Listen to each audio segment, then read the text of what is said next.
Бүгін өте дәмді шоколадты бисквиті, ортасында қытырлақ шоколады бар, өте нәзік крем мусы және вишневый начинкасы бар торт әзірлейтін боламыз. Каналыма қош келдіңіздер. Сіздермен бірге Диана Ахмет. Каналыма жазуды ұмытпаңыздар. Алдымен ингредиенттерімізді дайындап алайық. Сары уыз бен ақ уызымызды бөліп аламыз. Одан бөлек құрғақ ингредиенттерімізді бөлек өлшеп аламыз. Ең бастысы ақ уызымыздан бастаймыз. Ақ уызымызды миксердің ыдысына саламыз. Ақ уызымызды соғатын миксер, оның венчигі барлығы құрғақ болу керек, ешқандай су, май тамбау керек. Ақ уызымызға арналған шекерімізді аз-аздан қосып тұрып, біз жақсылап соғамыз, пішімін жақсы ұстағанға дейін. Бұл өте маңызды. Одан бөлек жұмыртқа және жұмыртқаның сарысын бірге миксердің ыдысына саламыз. Осы массамызға біз шекерімізді саламыз. 200 грамм шекерімізді салып, миксермен соғуды бастаймыз. Миксердің көмегімен осы массамыз 2 есе ұлғайғанға дейін, ағарғанға дейін жақсылап тұрып араластырамыз. Бұл өте маңызды, өйткені біздің бисквитімізде ешқандай разрыхлитель жоқ. Разрыхлительдің ролін осы соғылған жұмыртқаның ағы атқаратын болады. Осы массамызға біз алдын ала дайындап қойған меренгамызды, яғни ақ уызымызды салып араластырып аламыз. Араластырған кезде өте мұқият болыңыздар, басып тастамаңыздар.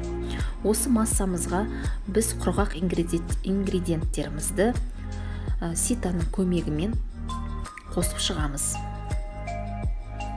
Осы кезде біз өте мұқият массамызды басып тастамайтындай жақсылап араластырамыз. Уайымдамаңыздар, жақсылап соғылған жұмыртқаның ағына ешқандай түйін қалмау керек. 2 формамызға бөліп құямыз. Формамыз 21-22 диаметр. Астына пергамент төсейміз. Жақсылап ұрып, ауасын шығарамыз. Алдын ала қыздырылған пеште 180-170 дәрежеде пісіреміз. Енді вишневый начинка дайындаймыз. Вишневый начинканы мен осындай домалақ келген формаға құйып қатыратын боламын. Ол үшін вишнямызды жақсылап блендердің көмегімен езіп аламыз. Вишнямызды саламыз. Бөлек пектин, қантымызды араластырып аламыз.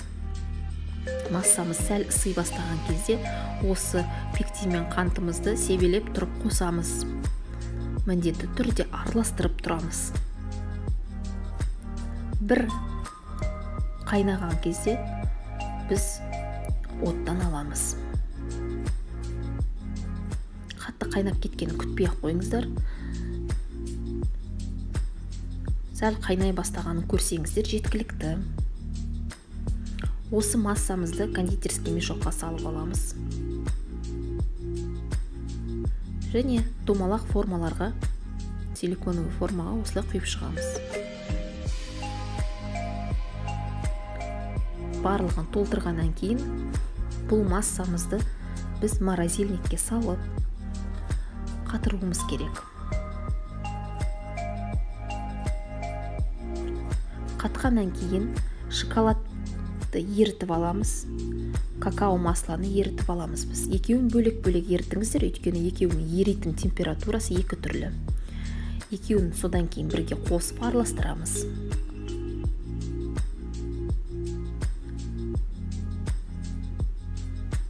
Жақсылап араластырып болғаннан кейін вишневый начинкамызды бір-бірден шетінен шығарып осы массаға салып алып тұрамыз.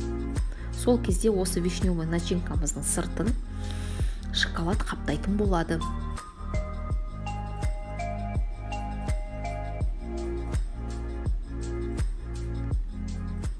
Бұл біздің шоколад сыртында корпус болып ұстап тұрады, ішінде начинкаңыз тұрады.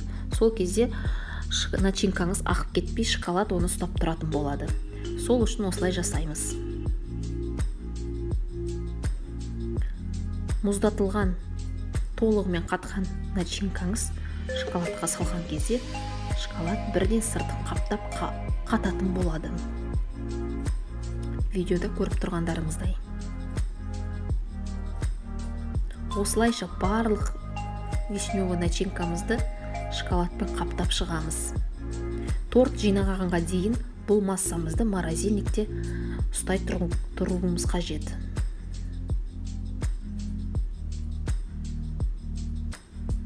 Енді ортасына салатын қытырлақ шоколад әзірлейміз. Ол үшін темный шоколадымызды біз ерітеміз. Былайша айтқанда біз оны темперировать етеміз.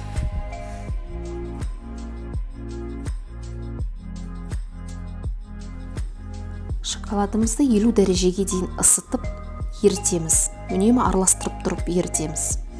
50 дәреже болғанда шоколадымызды тастың үстіне, салқын тастың үстіне жағамыз. Осыны ары-бері шпательдің көмегімен жылжытып, біз тастың үстінде шоколадымызды суытамыз. 27 дәрежеге дейін біз шоколадымызды суытуымыз қажет.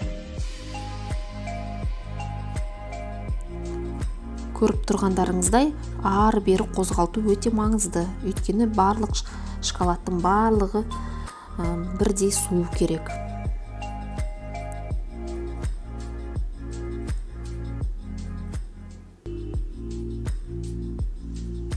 Еріген шоколадымызды біз сол тастың үстіне жағамыз. Өте жұқа қылып жағып шығамыз.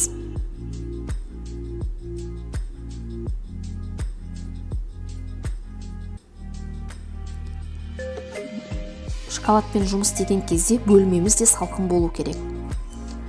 Енді қатқан шоколадты шпательдің көмегімен осылай ұзыншалап кесіп алу керекпіз.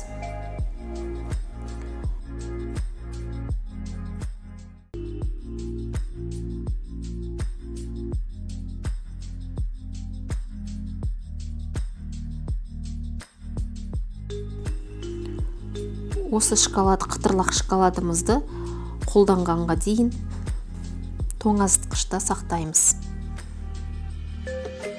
Шоколадты торттың арасына салғанда өте қытырлақ болады.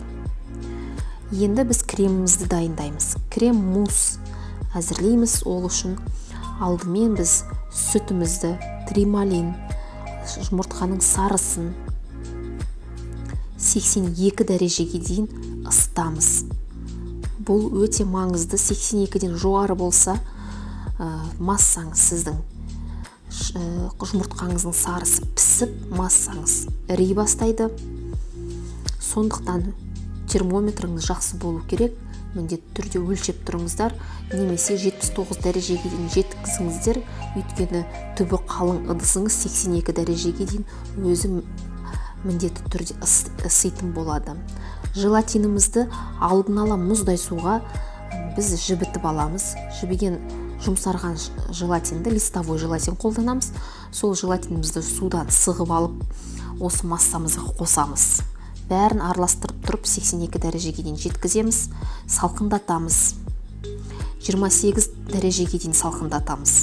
28 дәрежеге жеткен кезде біз осы массамызға маскарпонемізді қосамыз, полувзбитый сливки қосамыз. Яғни сливкимізді біз өте қатты взбивать етпей, жартылай взбивать етеміз. Және сахарный пудра қосамыз аздап. Осы массамызды бәрін жақсылап араластырып аламыз. Маскарпонемізді алдын ала тоңазытқыштан шығарып, жылы температурада ұстаймыз. Мұздай күйінде салсаңыздар, ол дұрыс араласпайтын болады. Сіздерге қиындық тудыртады.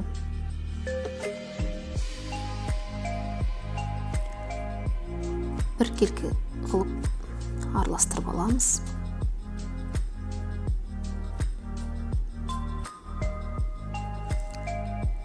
Ең соңында жартылай взбивать етілген сливкимізді қосамыз. Неге жартылай? Өйткені жартылай взбивать еткен кезде сливки қатты майлы болмайды. сливкиді көп взбивать еткен сайын сливкиміз майлы бола бастайды. Сондықтан бізге кремге ондай майлылық қажет емес, бізге өте нәзік крем керек. Сол үшін біз сливкиді жартылай взбивать етеміз. Піскен бисквитімізді алып ортасынан бөлеміз. Мына жерде бисквит бір түн тынығу керек. Содан кейін барып бөлсеңіздер жақсы кесілетін болады. Енді бәрі дайын, шоколадымыз дайын. Жинаймыз, тортымызды жинаймыз. Подложканың үстіне аздап кремнен жағамыз. Оның үстіне бисквитімізді қойып, ацетатный пленкамызды кигізіп, кольцомызды кигізіп, тортымызды жинауды бастаймыз. Кремдерімізді жағып шығамыз. Крем жеткілікті, сондықтан кремді экономдамай жақсылап жаға берсеңіздер болады.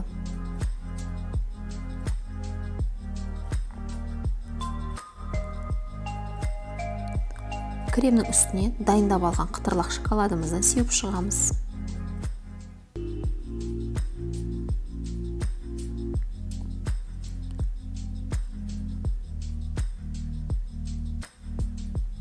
Шеттеріне қатты жақындатпаймыз.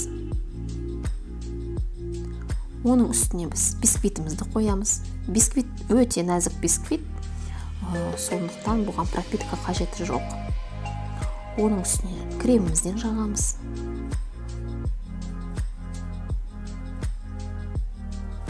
Және шоколадный шариктеріміз, вишневый начинкаға қаптаған шоколадный шариктерімізді қойып шығамыз.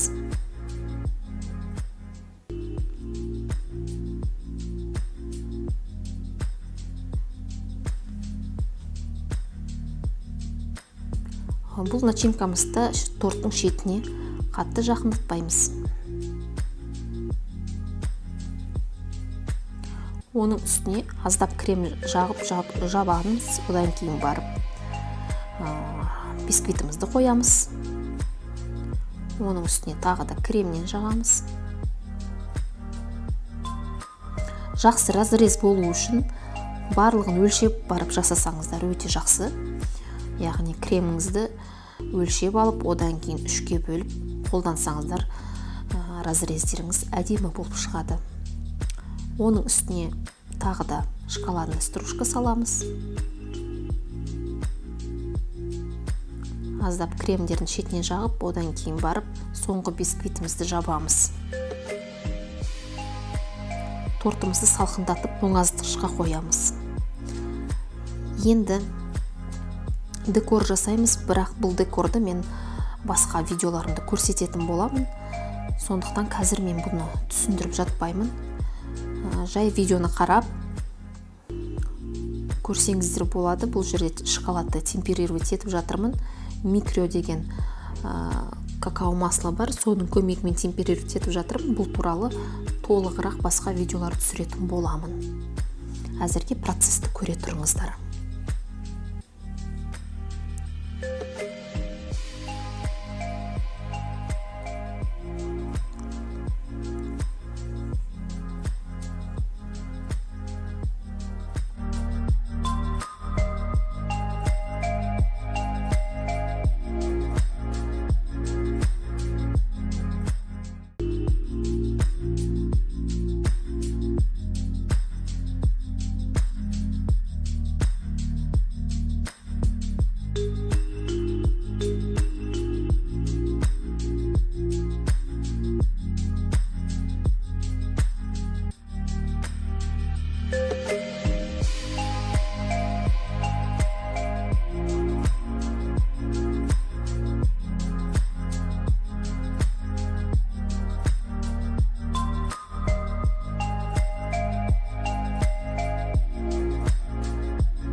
Торттың сыртына себетін велюрді әзірлеу үшін шоколад пен какао масланы бөлек-бөлек ерітіп алып араластырамыз. Одан кейін жиры растворимый, яғни майда еритін майда араласатын краситель қосып блендердің көмегімен барлығын араластырып аламыз. Одан кейін барып краска пультқа салып шашатын боламыз. Бірақ осы велюрді жаппас бұрын біз тортымызды сыртын креммен қаптау керекпіз, ганашпен немесе қаптау керекпіз. Велюрдің астындағы крем өте стойкий болу керек. Ол үшін май қосылған крем-чиз немесе ганаш немесе қолға жабыспайтын крем болу керек. Ол туралы толығырақ басқа видеода айтатын боламын. Тортымыз толығымен салқындағаннан кейін барып біз велюрді шашамыз. Осымен тортымыз дайын. Сіздерге ас болсын, сұрақтарыңыз болса комментарияға жаза кетіңіздер, лайк басуды ұмытпаңыздар. Баршаңыздың назарларыңызға үлкен рахмет. Келесі кездескенше.